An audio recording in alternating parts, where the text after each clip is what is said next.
सत्ता का वरदहस्त प्राप्त एक बाबा कह रहा है कि तुम मेरा साथ दो, मैं तुम्हें हिंदू राष्ट्र दूंगा, और मीडिया तालियां बजा रहा है, टीवी पुरम पर मृदंग बज रहा है। बाबा साहब ने एक बात कही थी, याद रखिएगा, कि इस देश में सबसे बुरा होगा हिंदू राष्ट्र का बनना। इस देश में हिंदू राष्ट्र अगर बनता है तो देश के लिए दुर्भाग्य होगा। इसके लिए इसे हर कीमत पर रोका जाना चाहिए। आरक्षण भीख नहीं है, आरक्षण एफर्मेटिव एक्शन है, हमारा अधिकार है। हजारों साल से जिनका आरक्षण रहा है, हर क्षेत्र में उनके साथ बराबरी के तौर पे खड़ा होने के लिए, हमारे पास इंपावर करने के लिए, हमारा प्रतिनिधित्व बढ़ाने के लिए ये जरूरी कदम है। और दुनिया के केवल हमारे देश में नहीं, अनेक देशों में इसको लागू किया गया है। यहां तो मीडिया में भी नहीं है, प्राइवेट सेक्टर में भी नहीं है। अमेरिका में तो मीडिया ने अपने स्तर पर एफर्मेटिव एक्शन इंट्रोड्यूस किया था, ये कौन नहीं जानता। लेकिन कोई मीडिया में उसकी चर्चा इंडिया में नहीं करता। रेलवे में, डाक में, हवाई जहाजों में, पब्लिक सेक्टर की किसी यूनिट में हो सकता है कि आरक्षण बिल्कुल खत्म कर दिया जाए, उसकी जरूरत ही न रह जाए, क्योंकि वे सारे के सारे प्राइवेटाइज हो जाएंगे। और जब प्राइवेटाइज हो जाएंगे तो दलित, आदिवासी और ओबीसी को तो खैर बहुत बाद में आरक्षण मिला, अब मिलेगा कहां? फिर आरक्षण का मतलब क्या रह जाएगा? आज भी बिहार में आप जाइए, 500 एकड़ से लेकर 5000 एकड़ तक के जमींदार हैं। लोगों को आश्चर्य होगा कि कैसे ऐसा हो सकता है लैंड सीलिंग के बावजूद, क्योंकि उन्होंने अपनी जमीनें राम जानकी ट्रस्ट को दे दी है, कबूतर साहब को दी है, कुत्ता साहब को दी है। अभी डी साहब के नाम पर जमीन है, डी साहब, डी बाबा। कुछ दिनों पहले एक बहुजन बुद्धिजीवी से बात हो रही थी, तो उन्होंने कहा कि पावर स्ट्रक्चर में अगर आप नहीं होंगे तो आप क्या कर लेंगे? आप पावर स्ट्रक्चर समझ रहे हैं ना, यानी हिंदुत्ववादी, मनुवादी जो पावर स्ट्रक्चर है उसके अंदर जाकर काम करेंगे। तो ये जो एक दलील दी जा रही है वो कितनी धोखाधड़ी है बहुजन समाज के साथ। और अंबेडकर चिंतन के नाम पर, ये सावरकर के दौर का हिंदुत्ववाद नहीं है, ये फाइनेंस कैपिटल के दौर का हिंदुत्ववाद है। इसलिए मुझे लगता है कि ये कोई आसान दौर नहीं है, ये इतिहास का सबसे कठिन और सबसे जटिल दौर है। कांशीराम जी ने जिस मशक्कत के साथ, जिस कमिटमेंट के साथ अलख लगाया था, उसकी रोशनी कब की गायब हो चुकी है। एनिहिलेशन ऑफ कास्ट जब किताब आई थी तब पूरी की पूरी लीडरशिप जो कांग्रेस की थी बौखला गई थी और उसका काउंटर किया जाने लगा था, रिजवाइंडर पर रिजवाइंडर भेजा जाने लगा था। और जब बाबा साहब ने उसको काउंटर किया तो वो लोग खामोश हो गए। जो लोग सियासत में हैं, बहुजन समाज की इतने बड़े बहुजन समाज की नुमाइंदगी करते हैं या करते रहे हैं, आज उनकी स्थिति क्या है? जो लोग सामाजिक न्याय की बातें करते रहे हैं, आज उनकी स्थिति क्या है?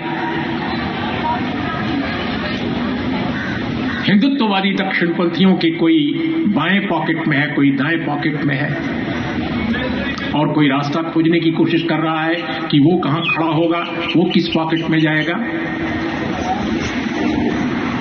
लेकिन बात सभी ज्योतिबा फुले की कर रहे हैं, बात सभी डॉक्टर बी.आर. अम्बेडकर की कर रहे हैं,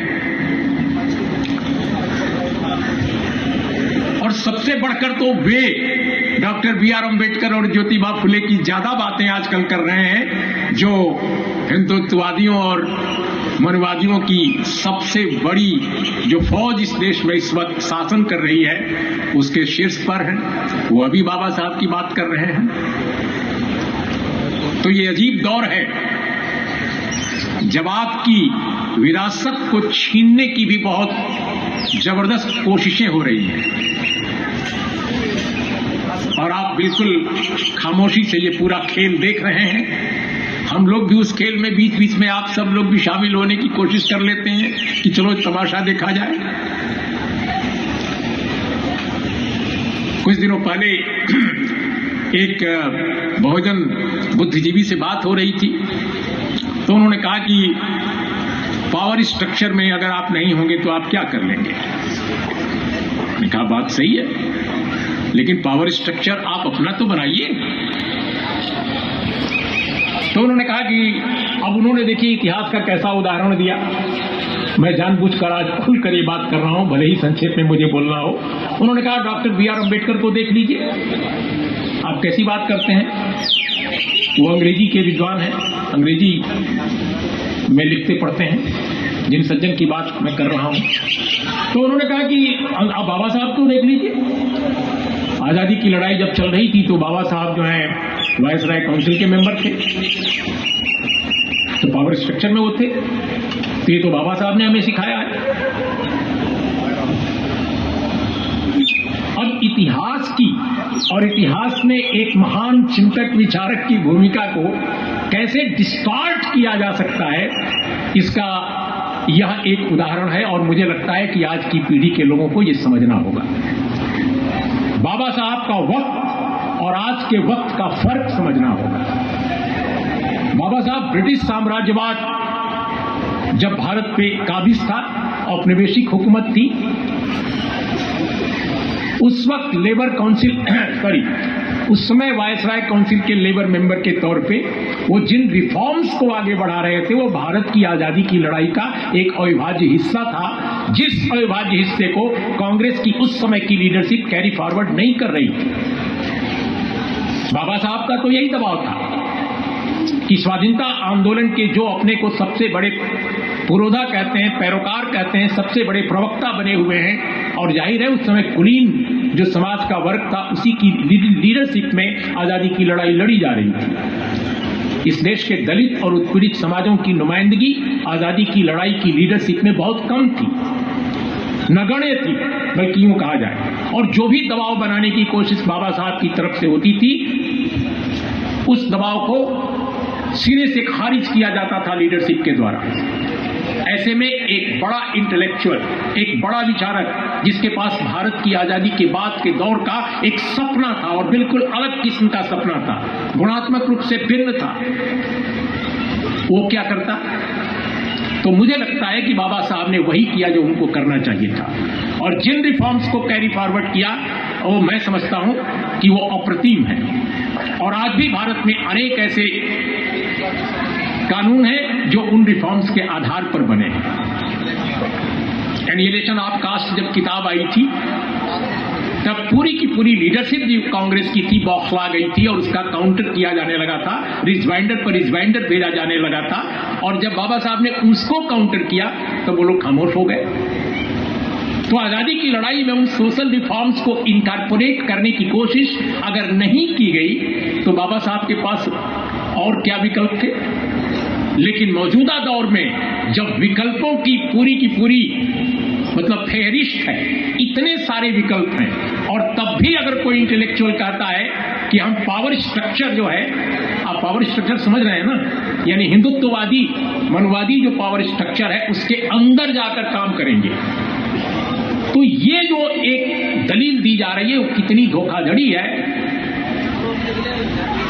बहुजन समाज के साथ। और अंबेडकर चिंतन के नाम पर इन चीजों पर भी मुझे लगता है दलित समाज के लेखकों को, बहुजन समाज के विचारकों को गंभीरता पूर्वक आज सोचने की जरूरत है, जो नहीं सोचा जा रहा है। प्रेमचंद ने कहा था कि साहित्य राजनीति की ना, राजनीति के आगे चलने वाली मशाल है। तो आप लोग अगर खड़े नहीं होंगे, आप लोग अगर वो मशाल नहीं दिखाएंगे, तो क्या आप समझते हैं कि जो आपके राजनेता हैं, जो हमारे आपके समाजों के हैं, क्या उनके पास इतना विवेक, इतनी वैज्ञानिक, उनका इतना वैज्ञानिक मिजाज है कि वो सचमुच कोई रास्ता खोज लेंगे अपने से?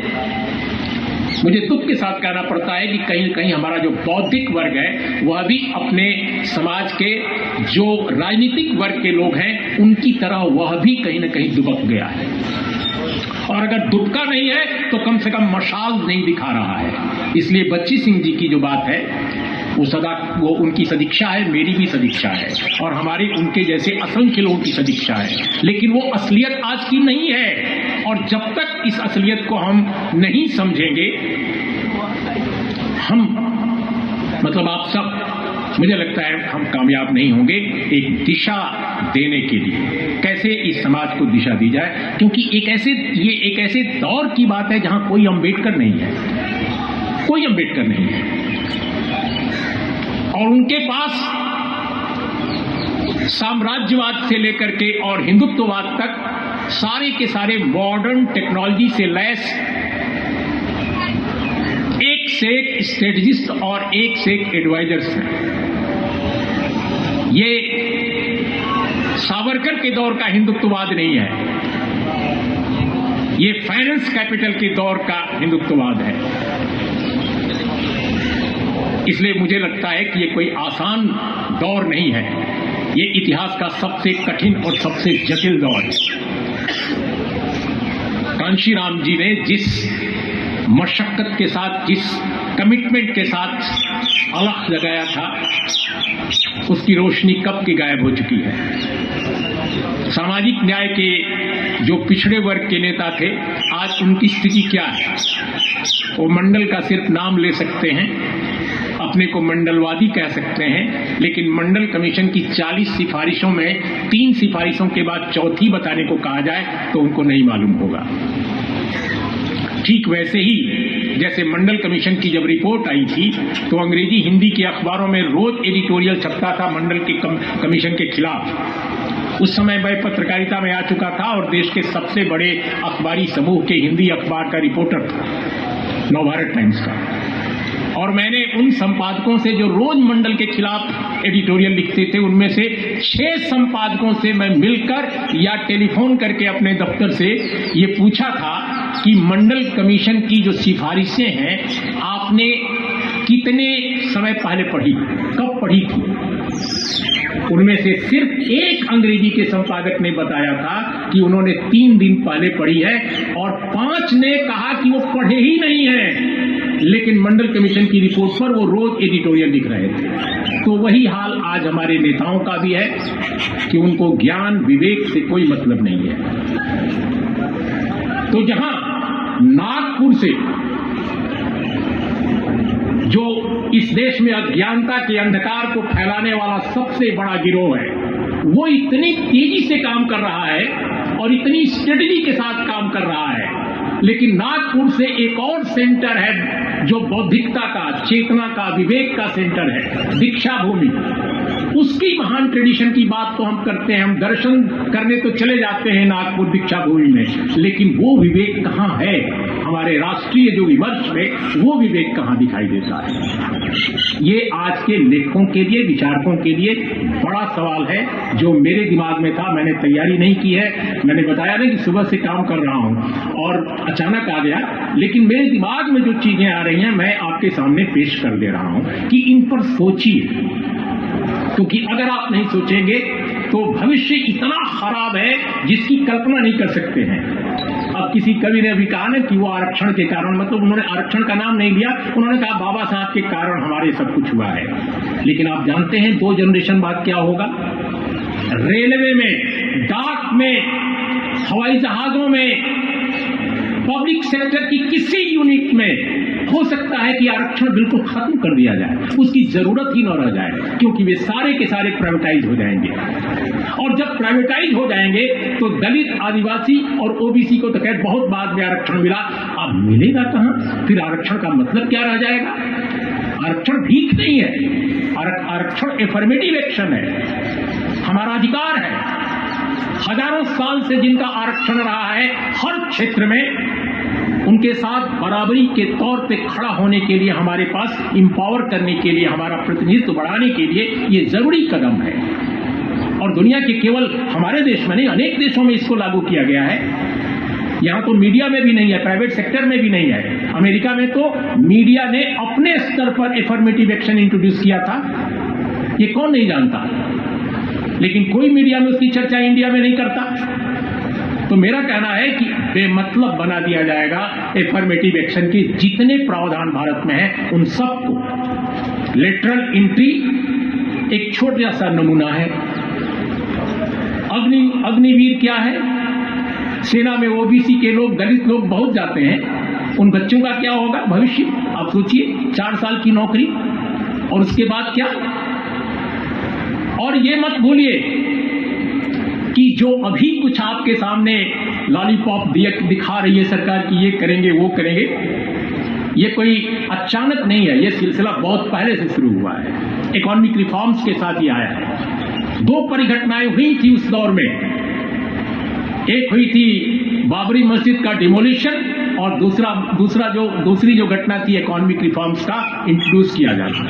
दलित समाज के कुछ बुद्धिजीवियों ने उसको बहुत महान क्रांति कहा था और कहा था कि इससे कुछ पूंजीपति पैदा हो जाएंगे दलित वर्ग में या ओबीसी वर्ग में या जिसमें भी। ठीक है, पैदा हो गए, लेकिन क्या आगे क्या? मान लीजिए कुछ 100 लोग उद्योगपति हो गए, लेकिन विशाल जो समाज इस देश में दलितों का है, आदिवासियों का है, ओबीसी का है, उसके एम्पावरमेंट के लिए क्या होगा? जिसको नौकरियां नहीं है, जिसको खेत नहीं है, लैंड रिफॉर्म्स नहीं किया गया। देश के सिर्फ 4 राज्यों में लैंड रिफॉर्म्स को पाया, सिर्फ 4 राज्यों में, जम्मू कश्मीर, केरल, कर्नाटक और थोड़ा बहुत आजाती बंगाल, और वो भी बेमतलब बाद में हो गया 3 जनरेशन के बाद। आज भी बिहार में आप जाइए, 500 एकड़ से लेकर 5000 एकड़ तक के जमींदार हैं। लोगों को आश्चर्य होगा कि कैसे ऐसा हो सकता है लैंड सीलिंग के बावजूद, क्योंकि उन्होंने अपनी जमीनें राम जानकी ट्रस्ट को दे दी है, कबूतर साहब को दी है, कुत्ता साहब को दी है। डी साहब के नाम पर जमीन है, डी साहब, डी बाबा। तो मेरा ये कहना है कि इतनी समस्याएं इस मुल्क में हैं और उसकी सबसे बड़ी वजह यह है कि जितनी कोशिशें अब तक हुई हैं वो नाकाफी रही हैं। ये देश नहीं महादेश है और इन जटिलताओं को देखने के लिए मैं समझता हूं कि एक बड़ी नजर और बड़ी निगाह की जरूरत है। बाबा साहब ने एक बात कही थी, याद रखिएगा, और उनका कॉन्टेक्स्ट यही था, हमें लेसर इविल की खोज, हमें लेसर इविल की खोज के बारे में जरूर सोचना चाहिए। उन्होंने एक बार एक कॉन्टेक्स्ट में कहा था, बहुत महत्वपूर्ण उनका कोट है, कि इस देश में सबसे बुरा होगा हिंदू राष्ट्र का बनना इस देश में, और हिंदू राष्ट्र अगर बनता है तो यह एक भयानक, मतलब मैं उनके शब्द एग्जैक्टली नहीं कह पा रहा हूं, मैं भाव बता रहा हूं क्योंकि मेरे पास वो कोट नहीं है, कि हिंदू राष्ट्र अगर बनता है तो देश के लिए दुर्भाग्य होगा, इसके लिए इसे हर कीमत पर रोका जाना चाहिए। This was the quotation of Baba Saheb in that period, जब अभी भारत आजाद नहीं हुआ था, उस वक्त वो कह रहे थे, उस वक्त वो कह रहे थे। और आज स्थिति यह है कि सत्ता का वरदहस्त प्राप्त एक बाबा कह रहा है कि तुम मेरा साथ दो, मैं तुम्हें हिंदू राष्ट्र दूंगा, और मीडिया तालियां बजा रहा है, टीवी पुरम पर मृदंग बज रहा है। तो इस दौर में मुझे लगता है लेखकों, साहित्यकारों, कवियों, पत्रकारों का बहुत बड़ा रोल है लोगों को दीक्षित करना, लोगों को समझदार बनाना, यूनाइटेड एक्शन के लिए मजबूर कर देना राजनेताओं को। अरे भाई क्यों डरते हो? जेल ही न जाएंगे? जेल जाओ। आजादी की लड़ाई में इतने लोग जेल गए, जेल जाने से किस बात का डर है? अगर जेल आप नहीं जाएंगे तो अच्छी किताबें भी नहीं लिख पाएंगे। बहुत सारे राजनेताओं ने जेल जाकर अच्छी किताबें लिखी हैं। तो मुझे लगता है कि लेखक, पत्रकार, बुद्धिजीवी जो दलित समाज के हैं, बहुजन समाज के हैं, वो अपने अपने समाज के नेताओं को जेल जाने के डर से मुक्त कराने की भी कोशिश करें, अपने लेखन के जरिए दबाव डालें, नई लीडरशिप खड़ा करने के लिए भी प्रयास करें, समाजों को आंदोलित करें इसके लिए कि वो सोचें। तो दोस्तों, आज बहुत कुछ मैं शेयर कर सकता था। मैं बहुत खुश हूं कि इतनी संख्या में लोग आए हैं। आमतौर पे दिल्ली में गोष्ठियां जो होती हैं बहुत छोटी छोटी होती हैं, लेकिन आप लोगों ने, खासकर नौजवान लोग इतने आए हैं, मुझे बहुत खुशी हो रही है। स्टडी सर्किल जो हमने अपने देश में इस समय सिलसिला जो है उसका बिल्कुल खत्म सा हो गया है। ये सम्मेलन तो ठीक है, मैं आप सबसे रिक्वेस्ट करूंगा कि जिस कॉलेज में भी आप पढ़ते हैं या पढ़ाते हैं, कोशिश कीजिए कि हर 7 दिन पर, हर 15 दिन पर उस समय के किसी भी तात्कालिक इशू पर एक गोष्ठी रोज होती रहे, हर सप्ताह होती रहे या हर 15 दिन पर होती रहे। कोई भी मुद्दा आता है, आप एक स्टडी सर्किल कीजिए, उसमें एक आदमी तैयार होकर आएगा, वो अपनी बात रखेगा और फिर उस पर बहस कीजिए। मुझे लगता है कि इससे लोगों को नॉलेज से इंपावर किया जा सकेगा। जो नए नए डेवलपमेंट्स हो रहे हैं समाज में, उनसे उनको अवगत कराया जा सकेगा, लोग दबाव बनाएंगे इसके लिए। तो आज दोस्तों बस इतना ही, और आपने मुझे सुना, अगर कुछ बातें अच्छी न लगी हों तो असहमति का अधिकार मेरा मानते हुए और आपका भी अधिकार मानते हुए उसको आप नजरअंदाज कर दीजिएगा। जो पसंद आई हो उस पर अमल करने की कोशिश कीजिएगा। नमस्कार, आदाब, सत श्री अकाल, जय हिंद।